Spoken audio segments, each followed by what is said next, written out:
Parmi les peuples du Proche-Orient, le thème du festin d'Atrée, du fils servi en bouillon à son père, illustré ensuite dans la geste des Achéménides, se rencontre pour la première fois dans une autre aventure attribuée à l'une des éphémères colonies scythiques d'Asie mineure dont Hérodote parle plusieurs fois. L'historien explique comment Astiage, fils de Cyaxare, roi des Mèdes, était devenu le beau-frère de Crésus, roi de Lydie.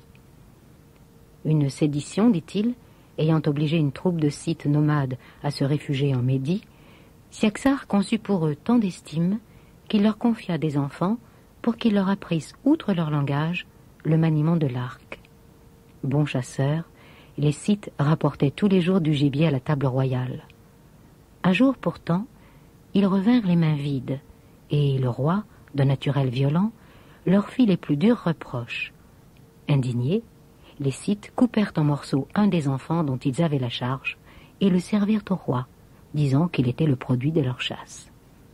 Il est remarquable que ce motif se retrouve dans l'une des histoires le plus souvent notées en Ossétie à propos du Narte Sirdon, personnage ambigu, à la fois indispensable au Narte et pourtant méprisé et en conséquence hostile. Voici la présentation du livre des héros. Irrité d'une offense, Sirdon a volé la vache unique du Narte Émitz. Informé par une sorcière, Émitz réussit à découvrir la mystérieuse maison souterraine où habite Sirdon. Sirdon n'était pas dans la maison. Sa femme et ses enfants furent frappés de terreur à l'apparition de Émitz. Quelle catastrophe! Comment nous a-t-il trouvés? Cependant, le chaudron était plein de viande. Émitz en tira des morceaux. C'était bien sa vache. Alors, il ferma soigneusement la porte, égorgea la femme et les enfants, les coupa en morceaux, les jeta dans le chaudron et ranima le feu. Puis, prenant sur l'épaule ce qui restait de sa vache, il la rapporta aux siens. L'histoire a une suite. Sirdon tire du chaudron les ossements des siens. À la main de son fils aîné, il attache 12 cordes, les veines qui sortaient des cœurs de ses autres garçons. Ainsi fut inventée la première Fendir, la Pkandura des Géorgiens, dont les sons captiveront les Nartes et les réconcilieront avec Sirdon. On comparera la fabrication de la première cithare dans l'hymne homérique à Hermès, à cet Hermès aux nombreux tours, à l'esprit ingénieux, qui a plus d'un caractère commun avec le Sirdon des Ossètes. Ιός γεγονός μέσω ήματι εγκυθάριζεν. Εσπέριος βους κλέψεν εκιβόλου Απόλλωνος. Τετράδι την προτέρη τίμην τέκε πότνια μέα. Ως και επί δι. J'étais parti, comme on partait au XIXe siècle, sur l'idée que la Grèce et l'Inde, grâce à l'abondance de la documentation, grâce au génie créateur de ces deux peuples, ce seraient les deux piliers de la comparaison. Or, la Grèce s'est dérobée. Je parlais il y a quelques jours du miracle grec. Eh bien, le miracle grec a eu comme premier effet de secouer l'héritage indo-européen et de lui substituer d'autres choses, et des choses sur lesquelles aujourd'hui nous vivons encore. Par conséquent, dans la théologie proprement dite, il n'y a plus, en cherchant bien, on trouve des traces, mais il n'y a plus rien d'important qui rappelle les trois fonctions. Il y a bien des dieux de la souveraineté, il y a bien des dieux de la guerre, il y a bien des dieux de la fécondité. Zeus, Arès, Aphrodite sont des personnages importants, mais ils ne sont plus groupés, ils ne sont plus détachés des autres dans un schéma trifonctionnel. En particulier pas dans le tableau des grands dieux. Homère, Hésiode, les tragiques ont un monde de dieux différent. Mais il y a des traces, dont une est particulièrement claire et particulièrement importante.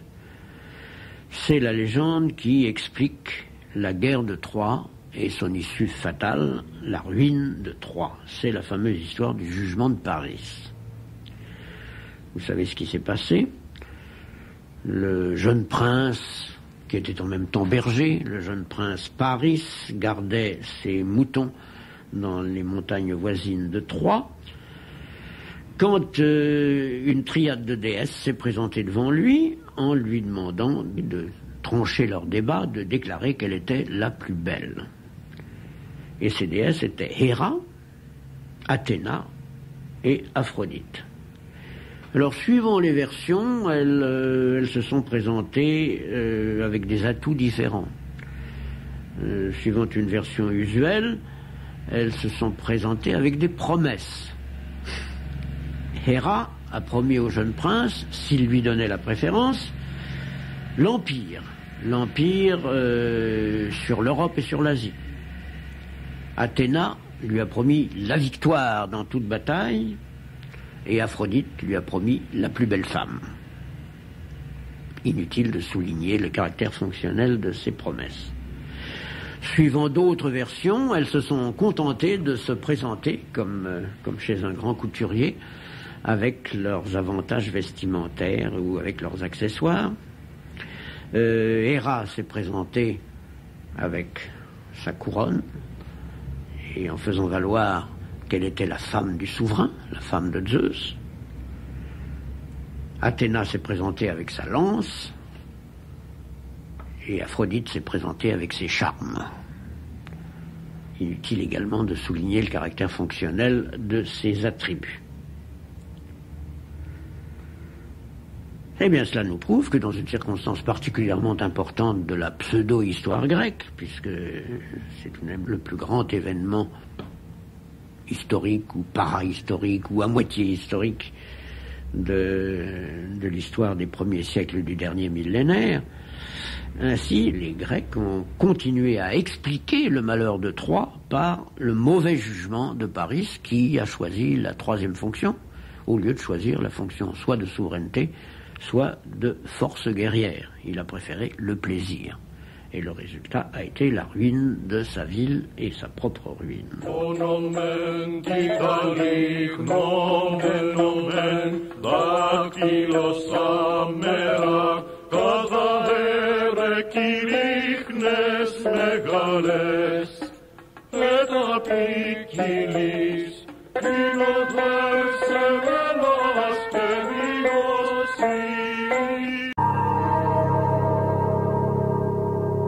Longtemps, on a confondu, et ça a eu des conséquences tragiques, on a confondu la notion de langue et la notion de race. On a confondu la notion de langue et la notion de nation. Or, nous savons bien, ne serait-ce que par les Grecs, que une nationalité n'est pas forcément une nation. De même qu'une philosophie peut dériver d'une philosophie précédente dans un tout autre point du monde, de même que Hegel est sorti des Grecs sans que ça implique une espèce de parenté raciale, eh bien de même, la linguistique est comparative, la mythologie comparée, comme on disait autrefois, repère entre des mots d'un côté ou des conceptions de l'autre, des correspondances telles qu'elles ne peuvent s'expliquer que par un héritage commun à partir d'un prototype préhistorique.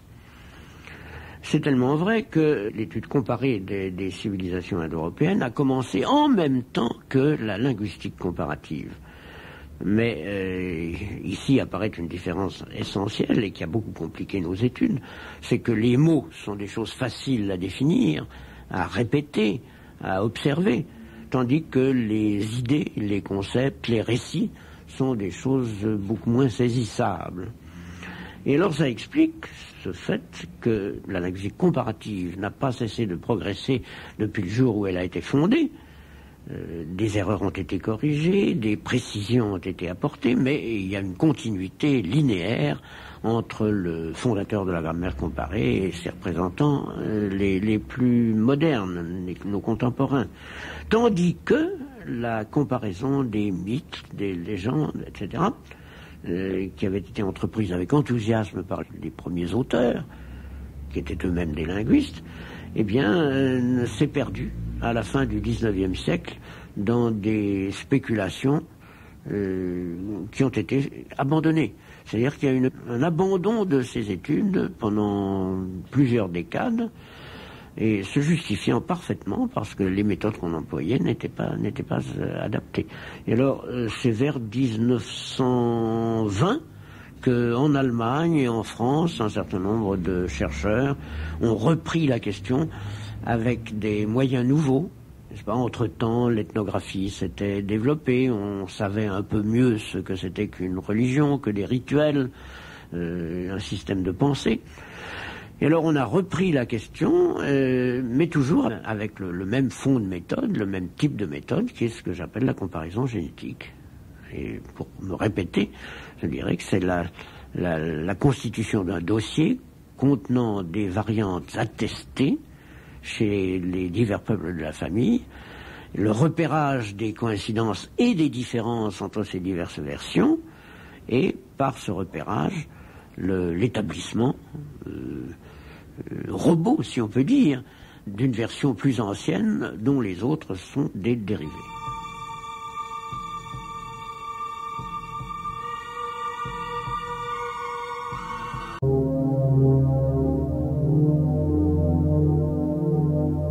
Les Aryens du nazisme, les Aryens de Hitler, c'est une fabrication de l'esprit. D'abord, encore une fois, ils ont mis l'accent sur la race, alors que le mot peut avoir un sens en linguistique, mais non pas du tout en anthropologie. D'autre part, le mot arien est justifié pour désigner ce que j'appelais tout à l'heure les Indo-Européens les plus orientaux, c'est-à-dire l'unité des ce qui a été l'unité des Indiens, des futurs Indiens et des futurs Iraniens, qui s'appelaient eux-mêmes les Aryas. Nous savons qu'ils s'appelaient les uns et les autres des Aryas.